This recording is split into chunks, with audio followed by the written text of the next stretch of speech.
At Sunday dinner, my parents announced my sister would be living with me. No discussion, just a done deal. I smiled and agreed. My name is Jenna Collins, and I'm 29 years old. I live alone in a small rental apartment in Portland, Oregon, and I like it that way. It's quiet. It's clean. And more than anything, it's mine. I built this life from the ground up. My job in data analytics, earned, my degree, paid for with part-time jobs and late nights, my credit score, my savings, even the table I eat dinner at. I made it all happen without help. And yet, in my family, I'm not seen as independent. I'm seen as available, as the one who has it together, which in their language just means the one we can lean on. My parents, Ellen and Ron, would probably tell you I'm cold. Not because I've ever raised my voice or slammed a door, but because I stopped saying yes to everything. I stopped fixing things I didn't break. I have an older sister, Brianna, 2 years older, always 2 steps behind. She loses jobs, moves apartments like most people change pillows, and every crisis somehow becomes my responsibility. According to my parents, Brianna is just going through a lot, and I'm lucky enough to help.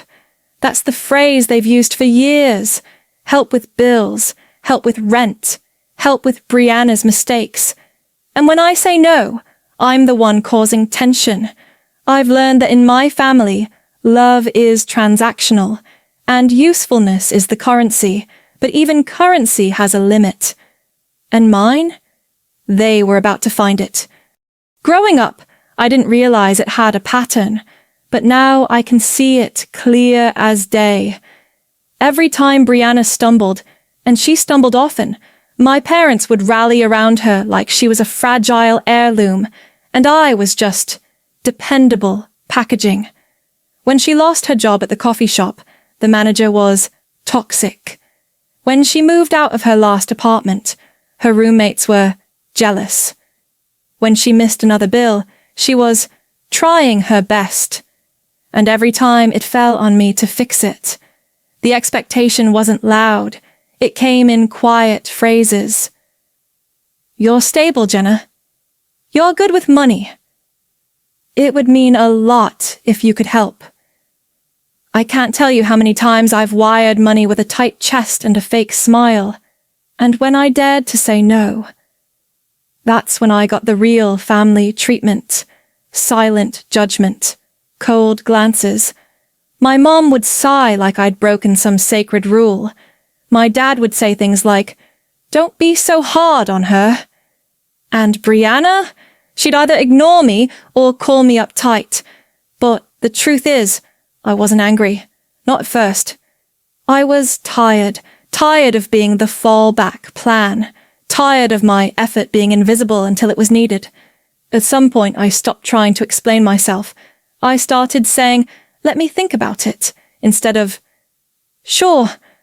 I started changing the subject, and the more I pulled away, the more they noticed, and the more they pushed. They didn't like boundaries. They liked access. And when that access started to shrink, they did what they always do. They planned around me like I was a guaranteed yes. That's how I found myself at Sunday dinner, with a fork in my hand and a storm quietly brewing. Sunday dinners in my family were always the same. Same casserole, same mismatched plates, same small talk meant to distract from the tension underneath. That night, I knew something was off. The second I stepped through the door, my mom greeted me with a smile that was just a little too wide, like she'd been rehearsing it in the mirror. "You look so thin, sweetheart," she said, touching my arm like it was a question. My dad mumbled a distracted, "Hey, kiddo," before retreating to the kitchen. Brianna was already at the table, scrolling her phone, acting like she hadn't been waiting for this moment all day. I could feel it in the air. Something was coming. I sat down, ate a little salad, nodded at the weather talk, waited for the other shoe to drop. It didn't take long. My mom set down her fork, folded her hands, and gave me that calm, practiced smile she saves for things I'm not going to like. "Jenna," she said gently, "we've been talking. Brianna's had a tough run lately and, well, she's going to move in with you for a little while." Just like that. Not a question, a decision, wrapped in a ribbon of guilt. My dad glanced at me like he was bracing for an argument. Brianna didn't even look up. I could feel them watching, waiting for the pushback, waiting to call me selfish for saying no. But I didn't give them that. I smiled instead. "Of course," I said lightly. "If it helps Brianna get back on her feet, I don't see why not." My mom blinked. My dad exhaled in relief. Brianna smirked. None of them noticed how still I went after that. None of them asked how I felt. They just assumed I'd fold, like always. But here's what they didn't know, what none of them ever bothered to ask. I hadn't lived in that condo for weeks. I'd sold it, quietly, legally, no drama, no announcement, just a signature, a handshake, and a new set of keys handed to a young couple who looked so happy to have their first home. My things were packed up and moved to a quiet little rental across town, where no one knew the address and no one came by unannounced. I didn't do it out of spite. I did it because I needed air. That condo, the one I bought with my own money, with no help, had stopped feeling like mine a long time ago. Every time I walked through the door, I felt like I was waiting for a favor to be asked, waiting for someone to crash just for a week, waiting for the next sacrifice I'd be expected to make without hesitation. So I stopped waiting. I let it go. And when my family made their latest uninvited decision, I didn't push back. I just smiled and let the plan unravel on its own. I didn't need to shout. I didn't need to argue. I didn't even need to explain. I just had to stay quiet and let their assumptions walk straight into a locked door. That night after dinner, I went home to my new place, lit a candle, and sat in the silence. It was the kind of quiet that doesn't echo. It settles. I didn't feel guilty. I didn't feel vindicated. I just felt still. And that, after years of being tugged in every direction, felt like something close to peace. Let them plan. Let them assume. I was done making room in my life where none had been offered in return. The messages started rolling in by Monday morning. "We'll bring Brianna's mattress Saturday." "Ron's loading boxes Friday night." "She's excited to finally have her own space." I read each one with a steady face and a warm cup of coffee. They didn't know I wasn't in that condo anymore. They didn't ask. They just assumed, like they always had, that I would bend, that I would make it work. I didn't reply. Not to the first message, not to the fifth. They weren't really talking to me anyway. They were talking to the version of me they had always depended on. The one who rearranged her life without complaint, who smiled while silently carrying the weight. And I had retired her, quietly, without ceremony. By Wednesday, the texts turned more detailed. "Let me know if you need help clearing out space." "She's bringing her own dishes, so you don't need to share yours." That one actually made me laugh. I'd been cleaning up after Brianna since I was a teenager. Dishes, bills, drama. But I said nothing. Not because I was afraid to speak up. I'd just learned the power of not responding. When someone builds a plan on your silence, your words don't have to interrupt. Reality will do it for you. I didn't tell them to stop. I didn't argue. I let them pack, plan, and play house in a place that no longer belonged to me. By Friday night, they were ready to move her in, and by Saturday morning, I had no intention of being anywhere near that address. No need to witness the fallout. Some lessons hit harder when you arrive, bags in hand, to find the castle you were promised has already been sold to someone else. Saturday morning, I left early. No dramatic exit, just keys in my pocket, coffee in hand, and no particular destination. I wandered through a local farmer's market, let the sun warm my face, listened to strangers talk about tomatoes and sourdough starters. I didn't check my phone at first, even though I felt it buzzing. Once, twice, 3 times, then again. I knew what it was. I waited until the 4th call to answer. "Jenna!" My mom's voice snapped through the line, tight, sharp, panicked. "What's going on? There's someone here, some man. He says he lives in the condo, says you don't live here anymore." I said nothing. I let the silence sit, let her feel what it's like when certainty disappears. "You didn't tell us," she said, voice climbing. "You never said a word." I kept my voice calm, even. "No, I didn't."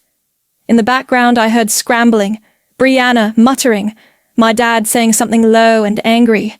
My mom's voice returned, this time with a hiss. "What is this?" "I sold the condo," I said simply. "Weeks ago." "You what?" "I moved out, quietly.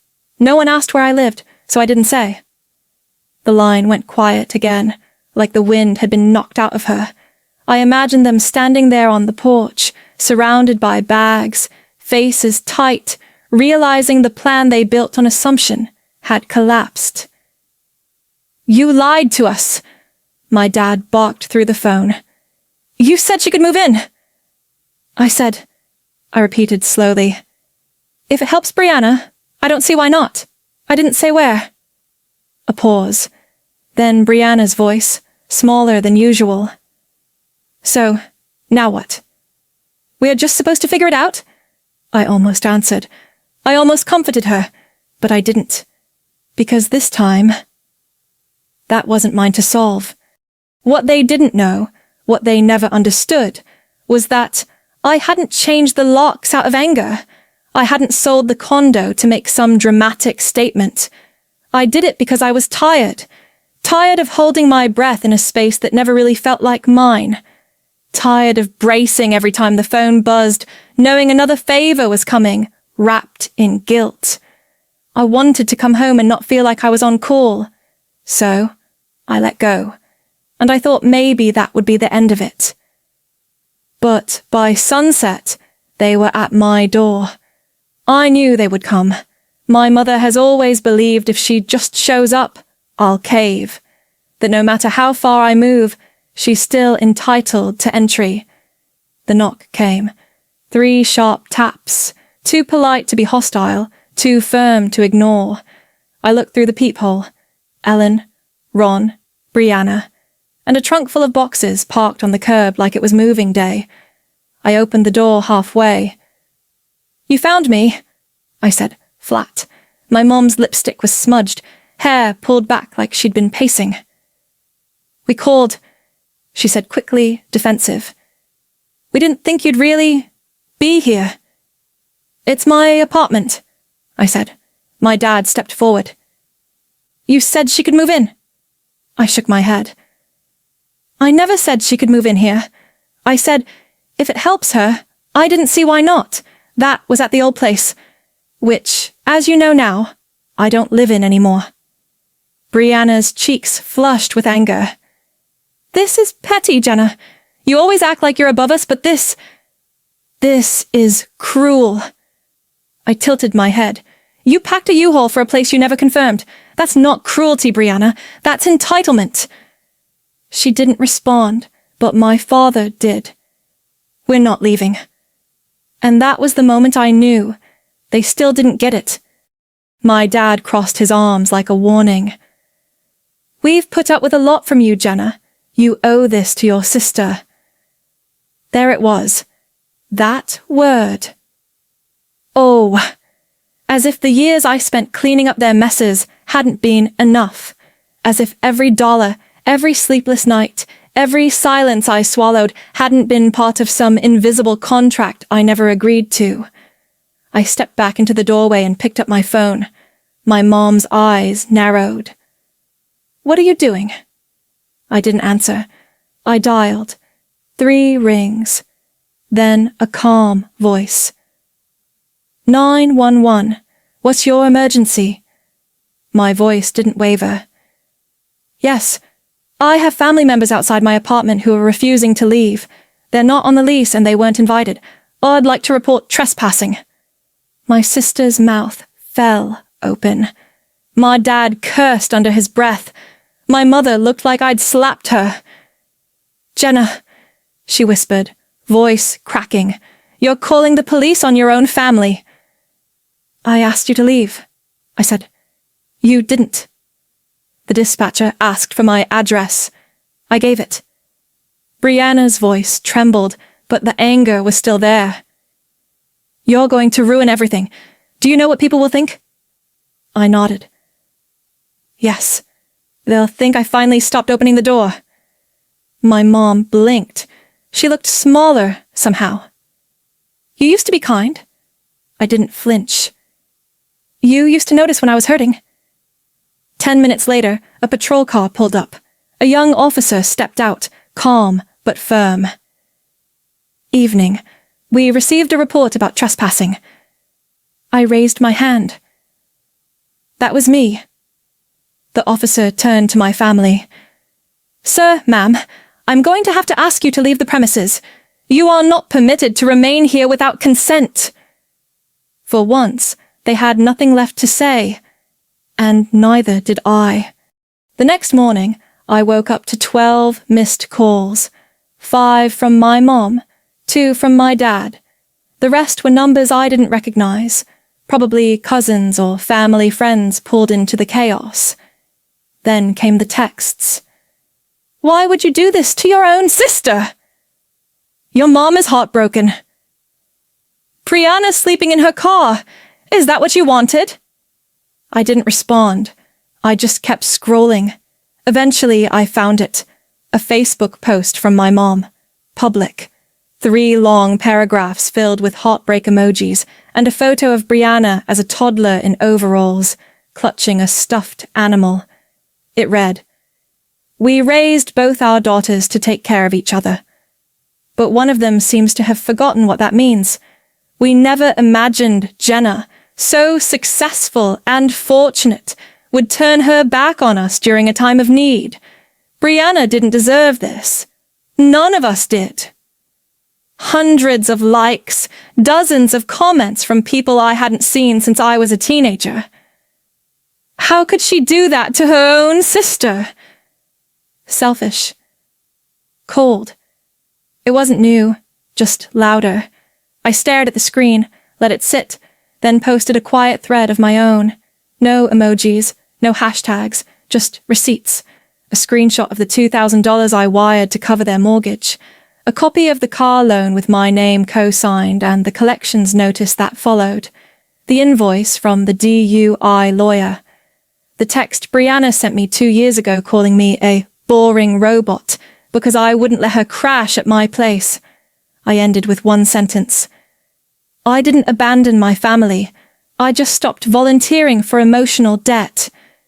Then I turned off my phone, not out of fear or shame, but because I didn't need a reaction. I just needed space. And finally, I had it. That night, the apartment was still. No buzzing phone, no angry knocks, just the soft hum of the fridge and the occasional creak of old pipes shifting in the walls. I made tea, chamomile, the kind my mother used to make when I couldn't sleep as a kid. I wasn't trying to sleep, though. Not anymore. I didn't need help finding rest. I just needed the ritual, the warmth, the quiet. I held the mug in both hands and let the steam rise like a kind of forgiveness I never asked for. My phone lit up once, my mom, then again, Brianna. I didn't open either message. I didn't have to. I knew the rhythm by heart, shock, anger, guilt, pleading, always in that order. I blocked both numbers, not out of cruelty, not even out of anger. I did it because not every door deserves to be knocked on forever. Around 10, I stepped out onto the small balcony. The air was cool but soft, the kind of cold that reminds you you're alive without hurting. Down below, the city moved. Someone walked a dog in a coat too big for spring. A neighbor, 2 floors down, waved when she saw me. I waved back. It was nothing. And it was everything. A quiet acknowledgement, no strings attached. Inside, I turned off the lights one by one. No picture frames on the walls. No family photos. Just space. Just mine. I didn't feel triumphant. I didn't feel broken. I just felt done. Done performing. Done explaining. Done being the spare oxygen mask for people who never learned how to breathe on their own. It wasn't peace handed to me. It was peace I chose. And that made all the difference. The next morning, I woke up without dread in my chest. No mental list of who needed what from me. Just light creeping through the curtains and the quiet sound of my own breathing. I made another cup of tea, same mug, same routine, and sat at the table with nothing but time. I didn't scroll. I didn't check who was still talking about me. I didn't need to. I knew the story was already being rewritten somewhere, casting me as the cold one, the selfish one, the daughter who turned her back. And maybe to some people that's all they'll ever see. But I've learned something they haven't. Sometimes protecting your peace means letting them misunderstand you. I stepped outside with my tea, let the cool air touch my face, and thought about how long I lived waiting for permission to rest, waiting to feel seen, and how quiet strength doesn't always look like holding it together for everyone else. Sometimes it's letting go of what never held you with care. If you've ever been the one who gave and gave until you disappeared, just know you're not alone. And if you've ever had to walk away just to hear your own voice again, I see you. There's nothing cruel about choosing boundaries, and nothing weak about needing space to breathe. If this story speaks to you, share it. Or don't. Just sit with it. Let it remind you that you're allowed to say no. You're allowed to stop answering the door. And sometimes, the bravest thing you'll ever do is finally stop waiting to be asked.